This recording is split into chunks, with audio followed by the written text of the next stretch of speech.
আমি একটি শব্দ উচ্চারণ করেছিলাম, কানে পুরো দিয়ে বসে থাকা। ওনাদের সামনে অনেকগুলো বিষয় থাকে, কিন্তু গণ অভ্যুত্থান কোনো রিলেটেড, আপনি জানেন এখনো আহত ভাইরা চিকিৎসা পায় নাই। আমাদের শহীদের জাতিসংঘের ফ্যাক্ট ফাইন্ডিং অনুযায়ী হলো 1400 শহীদ, আর গভর্নমেন্টের লিস্টের অনুযায়ী 830-এর কাছাকাছি শহীদ। কতটুকু ফারাক আপনি বুঝতে পারছেন? এখনো অনেক মানুষ রয়েছেন তারা গ্যাজেট তালিকা অন্তর্ভুক্ত হয় নাই। তারা কি শুনছে না, তারা কি দেখছেন না?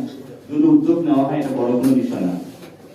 আমি শুধু একটা মিনিস্ট্রির কথা বললাম, বাকি মিনিস্ট্রির কথা বাদে রাখলাম। শুল্ক চুক্তি হয়েছে, তাদেরকে ধন্যবাদ জানাচ্ছি, কিন্তু বাংলাদেশের মানুষের দাবি রাখে ওইখানে চুক্তিতে কি আছে সেটা প্রকাশ করা। যদি প্রকাশ না করা হয় এটা জনগণের বিভ্রান্তি সৃষ্টি হয়। কালকে প্রোগ্রাম নিয়েও কি হবে এই বিষয়ে এখন পর্যন্ত সরকার কোনো স্পষ্ট বার্তা জনগণের উদ্দেশ্যে যায় নাই। জনগণের ট্যাক্সের টাকায় জনগণের থেকে প্রোগ্রাম হচ্ছে, স্পষ্ট কিন্তু বার্তা যায় নাই।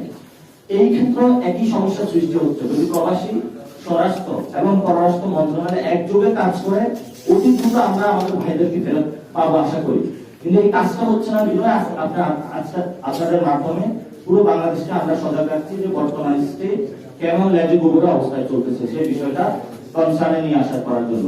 আপনারা তো চান না যে এই মানুষগুলো যমুনার সামনে দিয়ে ব্লক হোক, শাহবাগে ব্লক করুক। এই মানুষটা নিতান্ত ভদ্র, তাই তারা আপনাদের সামনে উপস্থিত হয়েছে। আপনাদের ভাই বোন বাবা মনে করে আপনারা আমাদের পক্ষে দাঁড়াবেন, এই কামনা আপনাদের কাছে।